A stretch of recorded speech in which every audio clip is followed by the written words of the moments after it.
Now, reuse content is something that people bring up a lot when they get removed from the YouTube partner program, and a lot of people don't understand what it is, and a lot of people are confused as to what is reuse content and what's allowed and what's not allowed as being a part of the YouTube partner program when it comes to reuse content. So YouTube today, in the last 24 hours, have updated their advice or their outworking of what reuse content is, so that creators have a better understanding about what reuse content is and how they can avoid getting pinged for reuse content, what they shouldn't do, what they should do.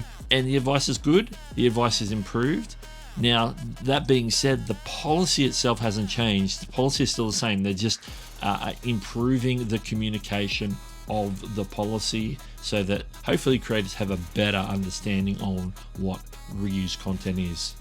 So in today's video, we're going to go through the announcement post and then look at the updated wording in the YouTube Partner Program Policies page on YouTube Help. All the links will be in the description below, so make sure you check that out. So what we're going to do is jump on over to the iPad and have a look at those documents from YouTube. Let's do it. Okay, so we're here on you can see here on my iPad, this is the announcement, like as of when I'm recording this, it was 18 hours ago. We're from Rob from Team YouTube. So here we go. FAQ, reuse content and YouTube's partner program.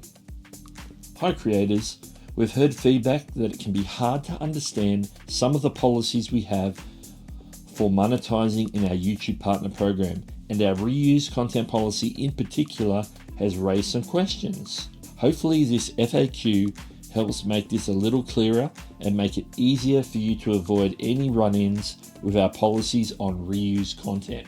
We're going to dive right in. And so the very first question is, what does reuse content mean? Reuse content is content that is not clearly your own creation. It may already be on YouTube or another online service and have no added significant or original commentary, substantive modifications, or educational or entertainment value. Some examples of content that could be flagged as violating this policy are, so they're going to give us some examples. It's not every example of every scenario, but it's giving you some common ones just so you get a bit of an idea. Compilations or clips edited together with little or no narrative. Examples include movies, sports, or gameplay. So if I take some like highlights from a football game and I just paste them together with no commentary at all, that's basically reused content. Short videos compiled from other social media. So this is like a little bit of hint as to making compilations, say from TikToks or whatever, where you're just pasting them together and again not adding anything of your own to make it something that is original to you. Collections of songs from different artists, even if you have their permission. So just like making a playlist of songs, and a video is like a playlist of songs and playing the songs, whether they're videos or music, and you're putting up graphics, whatever. If it's just regurgitating the tracks that people can watch somewhere else, that's reused content. Content uploaded many times by other creators without significant commentary or editing. This is like your classic re-upload when there's like an event or a special occasion, somebody gets the footage from somewhere else and just re-uploads it, like a space shuttle launch or something like that, and they just re-upload it to their channel. Promotion of other people's content, even if you have permission. So if you're like grabbing people's content and highlighting it without adding, making context or making commentary on it, or making it like, I'm showing a part of your content, but I'm pretty much not doing anything with it, then that could be considered a reuse content, because even though you have permission to use it, which is, that leans into the copyright side of things. Reuse content isn't talking about copyright, it's talking about whether it's original content that you are able to monetize. We also have content downloaded or copied from another online service without any substantive changes. Again, similar to taking like footage from TikTok or Instagram or Facebook and just re-uploading it to YouTube, pretending it's your own in the sense that you're just reposting it. You're not doing anything with it, just reposting it. They just repost. Content that gets views from mostly non-verbal reactions to your videos without voice commentary. So have you seen some of those videos maybe where they're showing like little portions and then it cuts to the person doing like a, you know, reaction face, like or and that's it, nothing else. So reaction channels are certainly straddling the fine line on this. Please note that this list is not exhaustive. To figure out whether your content is reused, our reviewers will check your channel to understand how you created, participated in, or produced your content. Additionally, there are things that you can do to avoid having your content classified as reused. For example, if you put a funny or thoughtful spin on content you didn't originally create, you've transformed the content in some way. In other words, we allow reused content if viewers can tell that there's a meaningful difference between the original video and your video. So this is where reaction channels can get the pass. So the next question is, what happens to a channel if it posts reused content? If you have videos that violate our monetization policies, or we can't clearly tell that you have made the content, we're going to go deeper into this one shortly, your channel may be rejected or suspended from the YouTube partner program and lose access to monetization. If this does happen and you think we've made a mistake, you can appeal in studio within 21 days of your suspension. Instructions can be found on the Earn page, and appeals will receive a decision within 14 days. Learn more about appeals process here, and there's a link to the appeals process. If you want a separate video on that, make sure to comment below and maybe we can look at that at greater detail on its own. Now they've added this as the third question, which is interesting in light of AI. Will AI to generate images, to create a voiceover or audio, or to create a script for the video, or to make the entire video, get me suspended for reused content? Not necessarily. Channels using AI can still be eligible for monetization provided they follow YouTube's monetization policies in their entirety. Regardless if AI is used as part of your creation process, your channel is still subject to potential rejection suspension from YPP if the content is not clearly original or if we cannot tell that you made the content. We also expect creators to let the audience know when their content is altered or synthetic, which is the AI disclosure that we talked about in a previous video. So if you want to know about that, we're going to pin that up here. All right, that's just the main blog post that was put out. But we're going to dive now into, I'm going to jump over to the YouTube monetization policy, and we're going to look at the reused content section. Reused content is actually part of what we call our program policies. It's also related to AdSense policies of what can and cannot be monetized. But we're going to go from the top, just the reused content section. Reused content refers to channels that repurpose content that's already on YouTube or another online service. So they've sort of clarified that it's not only just reusing stuff that's already on YouTube, but it's reusing stuff from elsewhere. Whether you're copying a movie or you're getting something from TikTok and Facebook or whatever it might be. So you're using the content already on YouTube or another online service without adding significant original commentary, substantive modifications, or educational or entertainment value. Reused content may also be known as duplicative or scraped content, taking unique or original content from other websites and publishing it as your own. Noticing they're saying publish it as your own. To figure out whether your content is reused, our reviewers will check your channel to understand how you created, participated in, or produced your content. Our reviewers may check your channel's videos, the channel description, the video title, and video descriptions. So this is the key. You can see the new wording here. This wasn't in here before, but this is the new word, some of the new wording, where it says they're reviewing it to see how they want to understand how you were involved in creating the content you're presenting. So if it looks like it's come from somewhere else and they can't tell that you've done anything with it other than upload it, then that's where they're going to say, did they make this content? There's nothing to convince me that they've made this content at this point. And so it might be something you've made yourself. You might have filmed something, maybe drone footage or whatever, and I think you might have got it from a stock footage site or somewhere else, and that's all you're presenting is this drone footage with a bit of music. And they're going, well, I got no evidence that you created this yourself. So this is where these 4 areas are important. What you do in the video itself.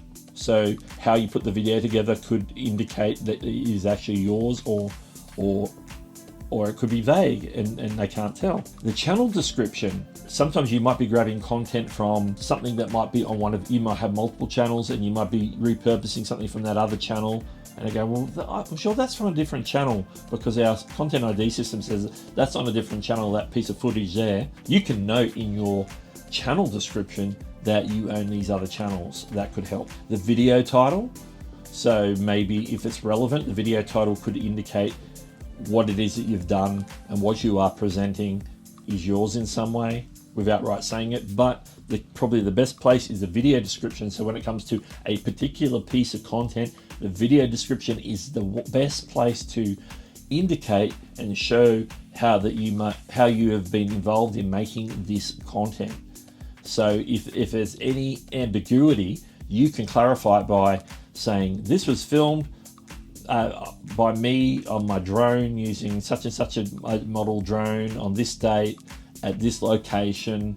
I filmed this. Then that might help. And they go, okay, yeah, he's filmed that on his drone, so that's all good. That's original content. We're happy.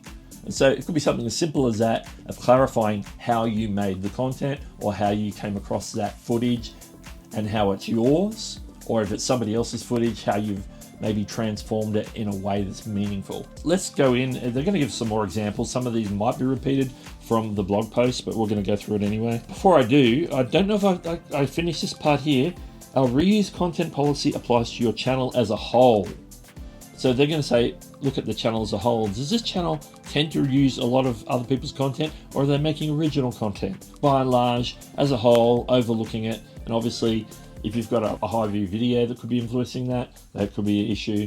Be looking at consistency of what you're creating, whether it matches everything else that you're doing.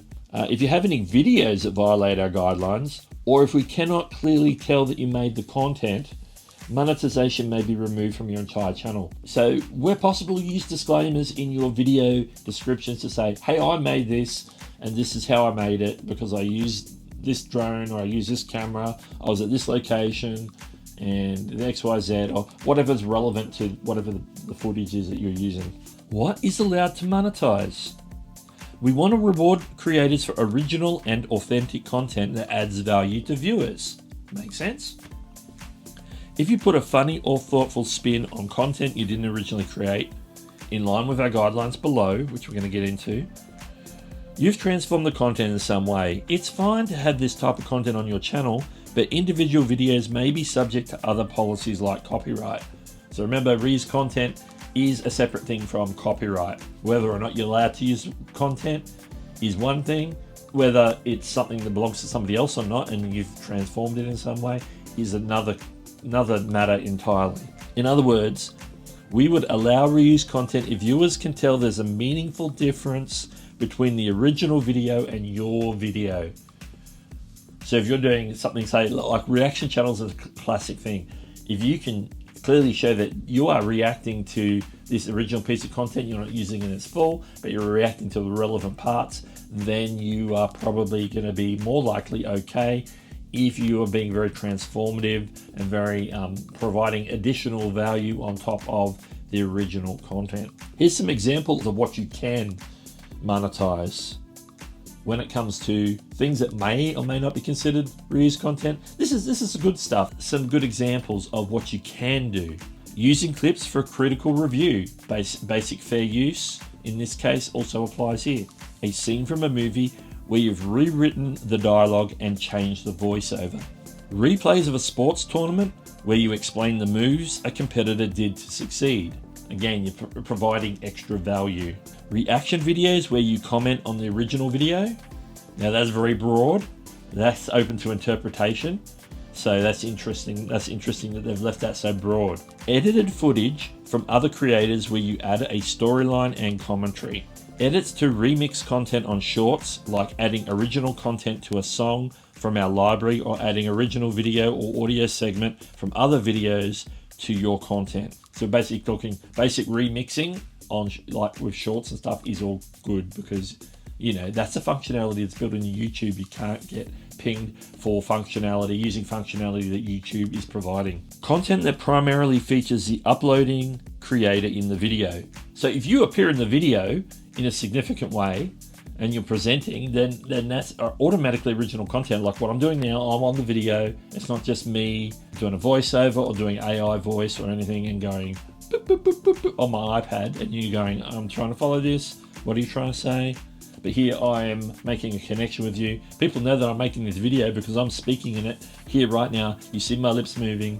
You know it's my video.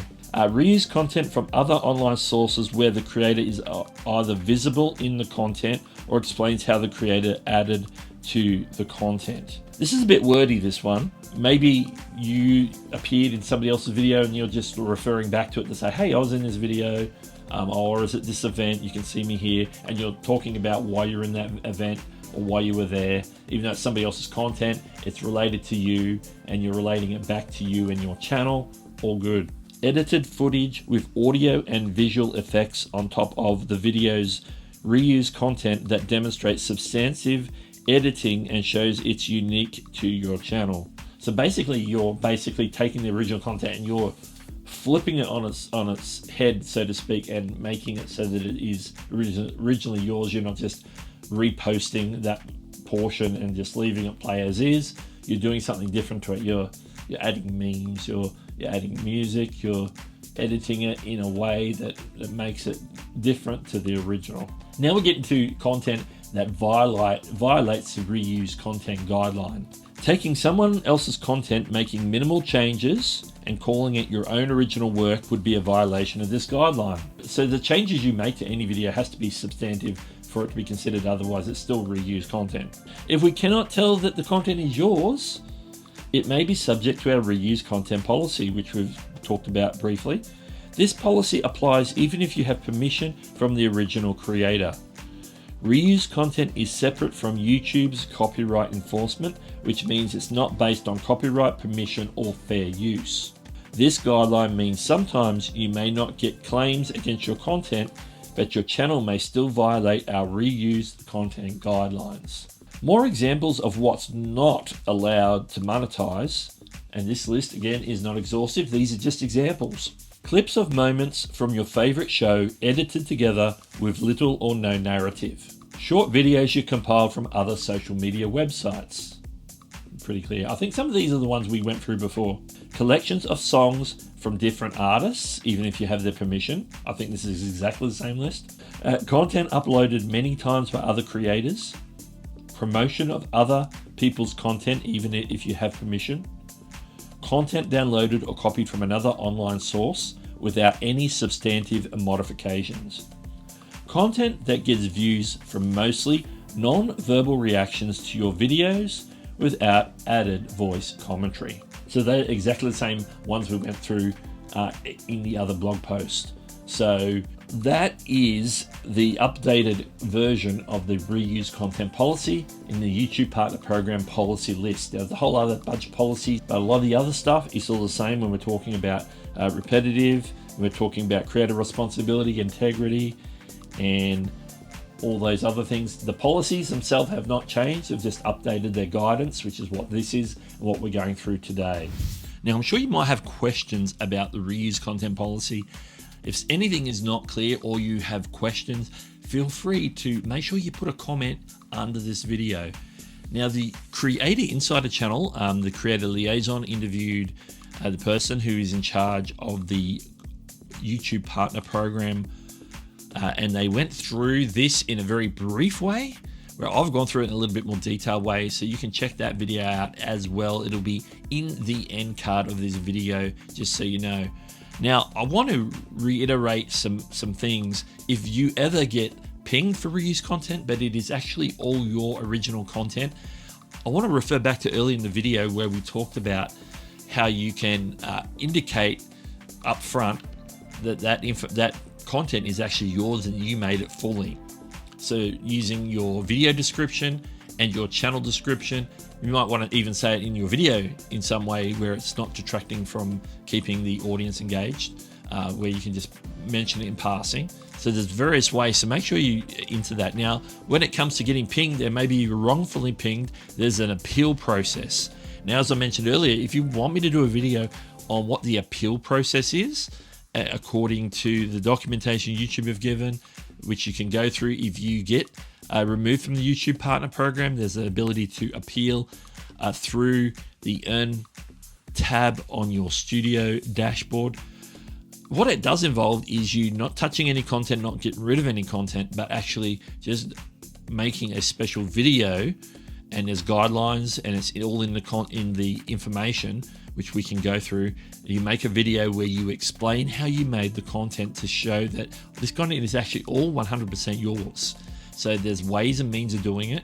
All you have to do is follow the guidelines for that. It's an unlisted video. It cannot be any longer in a certain amount of time, and you should be including certain things in that appeal video. And the biggest thing is, do not delete or change anything on your channel apart from maybe uploading new content. Do not remove any old content thinking that it might help your cause. It's an appeal video only. And this is for the specific case where it might be content that is yours, but they think it might belong to somebody else because it isn't clear to the reviewers. So you want to explain to the reviewers why it's your content and how you put it together. And so we can go through that in greater detail. If you want that video, I want you to say, make that video about the reuse content appeal process. And we'll make that video very soon if I get people asking me for it. I only need a couple of people to ask me for it and I'll make it. Simple as that. And if you want to watch the Creator Insider video in regards to the reuse content policy, you can check that out down here. Well, this is Doug, and I'll catch you later.